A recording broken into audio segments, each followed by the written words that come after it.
동네 애들 보면 말을 잘하던데 아이가 말이 트일 것 같으면서 자꾸 부정확하게 웅얼거려요. 한 번씩은 뭐라고 하는지 못 알아듣겠어요. 이게 맞는 건가요? 이지아이. 안녕하세요. 이지아이 이지쌤입니다. 여러분은 오늘 우리 아이가 한 말 중에 몇 가지나 알아들으셨어요? 아이가 발음이 부정확해서 고민이신 분들, 오늘 이 영상으로 다 해결해 드릴게요. 그럼 바로 시작합니다.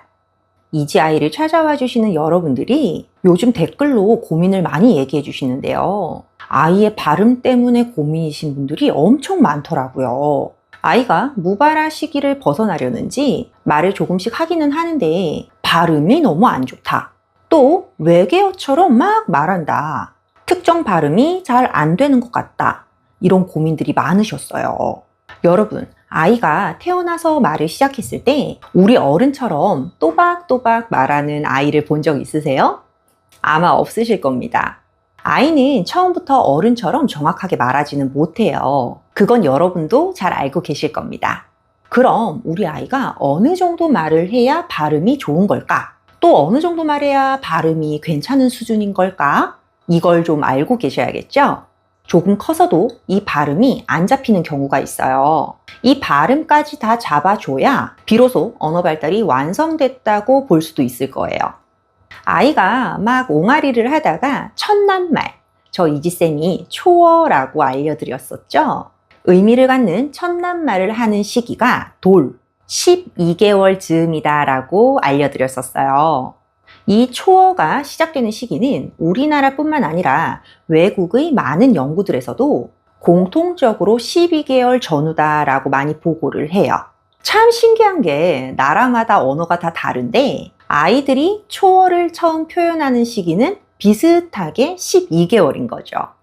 그런데 나라마다 쓰는 언어의 발음은 다 다르잖아요. 예를 들어서 우리나라는 영어 L과 비슷한 리을 발음, 르 발음이 있지만 얼 발음과 비슷한 발음은 없어요. 그래서 공통적으로 초어가 나타나는 시기는 비슷하더라도 이 발음이 발달하는 과정은 나라마다 조금씩 다를 수 있는 것이죠. 그래서 우리나라의 연구를 토대로 발음 발달에 대해 말씀드려 볼게요. 먼저 아이는 12개월, 즉 돌쯤이 되면 입술 쪽의 비음과 파열음을 자주 보여요. 비음은 우리나라 소리로 미음과 니은 소리예요. 무, 느. 그리고 파열음은 비읍 소리나 피읍 소리, 그리고 쌍비읍 소리 등이 있어요. 그러다 보니 아이들이 초어로 엄마나 아빠가 잘 나와요. 그 단어가 가진 의미도 아주 크고 발음도 이때 발달하는 자음들로 구성이 되어 있죠. 그래서 12개월 시기는 무와 브 소리의 말들이 발달하고 잘 나오기 시작합니다. 잠깐 여기서 우리는 12개월 아이가 무나 브를 잘 한다고 해서 모든 단어에서 이 소리들을 할 수 있다라고 오해를 할 수 있어요. 그런데 그게 아니라 말 그대로 무와 브 소리를 잘 낸다는 거예요. 그런데 아이가 요 소리만 내는 게 아니라 말을 하면 그 외에 다른 여러 가지 소리들도 섞이잖아요. 예를 들어서 무와 아가 만나면 마인데 이건 아이가 잘 내요. 근데 이중 모음인 와와 만나면 므가 되거든요. 이런 이중 모음이 섞이면 아직 어려울 수 있다는 것이죠. 즉 아이가 그 소리 자체는 좀 낼 수 있더라도 단어를 아이가 만들 때 그 소리의 앞과 뒤에 뭐가 붙느냐에 따라 발음이 불분명해질 수 있는 거예요. 미음은, 무는 할 수 있지만 다른 것들은 아직 어려우니까. 특히 받침이 붙으면 더 어려울 수 있겠죠. 그래서 12개월에서 24개월까지는 아이가 완전하게 발음을 할 수 있는 게 많지 않기 때문에 여러 가지 소리들을 붙여서 단어를 만들고 길게 말을 하면 자연스럽게 발음이 부정확해져요. 아이가 흥분해서 막 길게 말하면 외계어처럼 들리기도 합니다. 그래서 24개월 이전의 시기까지는 엄마 아빠가 아이의 발음에 지적하지 않으셔야 합니다. 너무 대놓고 아이에게 또박또박 알려주려고 하지 마세요. 책을 보면서 당나귀 이런 식으로요. 그러면 아이 입장에서는 자신의 발음이 부정확하다고 인식을 해서 말수가 줄어들 수 있는 것이죠. 12개월에서 24개월의 시기까지는 부정확해도 좋으니까 아이 입에서 말소리를 내는 빈도 자체가 많아져야 돼요.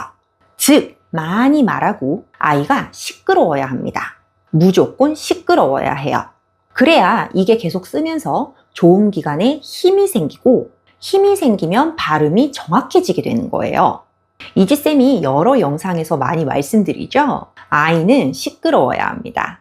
우리 아이가 언어 발달이 느린 것 같아 걱정이시라면 이 시기 때는 발음을 너무 고쳐주려 하지 마시고 말소리를 내면 무조건 칭찬하고 반응해주고 관심을 가져주세요. 자, 이렇게 24개월이 넘으면 아이가 무, 푸, 응, 이응이면 모음소리라는 거예요. 이런 소리는 꽤나 정확하게 내기 시작합니다. 그리고 그 외에 브, 뿌, 느, 드, 뜨, 트, 그, 끄, 크, 흐 이런 소리에서는 조금 정확했다가 부정확했다가 그래요. 24개월이 넘어도 왔다 갔다 하는 자음들이 많죠? 2년이나 아이를 보아온 엄마는 아이 말을 좀 부정확해도 좀 알아듣지만 자주 보지 않는 할머니나 할아버지는 아이가 뭘 하는지 잘 못 알아듣기도 합니다. 이 시기까지도 괜찮아요. 여전히 발음이 또렷하지 않아도 되니까 아이가 자신감을 가지고 말을 많이 하게 응원해 주세요. 이지쌤, 근데 아이가 뭐라고 말하는지 못 알아들으면 어떻게 해요? 소통이 안 되잖아요. 하실 수 있어요. 근데 사실 24개월 또 30개월 아이가 하는 말들의 패턴이 매일 보는 엄마 입장에서는 거의 다 예상이 되는 말들이거든요. 발음이 정확하지는 않아도 이 시기까지는 그 아이의 전후 상황을 보면 대부분은 소통이 되는 시기입니다. 그래서 아이가 30개월쯤이 될 때까지는 발음에 크게 신경 쓰기보다는 대신 아이 입에서 소리 자체가 많이 나오느냐, 말이 많이 나오느냐, 틀려도 되니까 다양한 단어를 쓰느냐, 그리고 그런 단어들을 이용해서 말이 길게 나오느냐, 문장이 나오느냐, 이런 것이 훨씬 더 중요해요. 자, 이제 아이가 30개월이 넘고 36개월쯤, 즉 3돌쯤이 되었어요. 이쯤 되면 아이는 웬만한 자음 소리가 이제 좀 정확해지기 시작합니다. 그래서 처음 보는 사람도 아이가 하는 말이 무슨 말인지를 조금 알아들을 수가 있어요. 이때 리을이나 시옷 그리고 쌍시옷에서 부정확함이 나타나는 것은 괜찮습니다. 르와 스 소리는 우리나라 소리들 중에서 가장 늦게 완성되는 자음 목록이에요. 그래서 3돌쯤 된 아이들의 말을 들어보면 떼떼거린다는 표현을 우리가 많이 씁니다. 좀 떼떼거리면서 발음이 부정확해도 웬만큼 뭘 하는지가 다 들려요. 너무 또렷함에 집중하실 필요는 없어요. 다만 24개월 때쯤과 비교를 했을 때 그때보다는 말을 좀 잘 알아듣겠다, 요 정도면 괜찮습니다. 그런데 만약 30개월이 넘었는데도 미음이나 비읍 소리가 나오지 않는다면 이거는 위험 신호예요. 미음이나 비읍은 돌에서 18개월쯤에 이미 나와야 하기 때문에 30개월 이후에도 이런 소리조차 내지 않는다면 전문적인 검사가 필요할 수 있습니다. 이지 아이. 네, 정리해 볼게요. 1번, 아이가 소리를 낼 때 한 가지 자음만 내는 게 아니라 단어로, 즉 여러 가지 자음과 모음을 붙여서 말하기 때문에 얼마든지 발음이 부정확하게 들릴 수 있다. 이게 다 완성이 돼서 앞뒤에 어떤 소리가 붙더라도 정확하게 말소리를 내려면 만 5세 이상이 되어야 하기 때문에 우선 발음보다는 아이의 언어 사용 양 자체에 초점을 맞춰야 한다. 2번, 아이가 24개월 이전에는 입술에서 나는 무나 브 소리가 비교적 정확해지는 시기다. 그러니 발음에 신경 쓰기보다는 언어 사용량을 늘리자.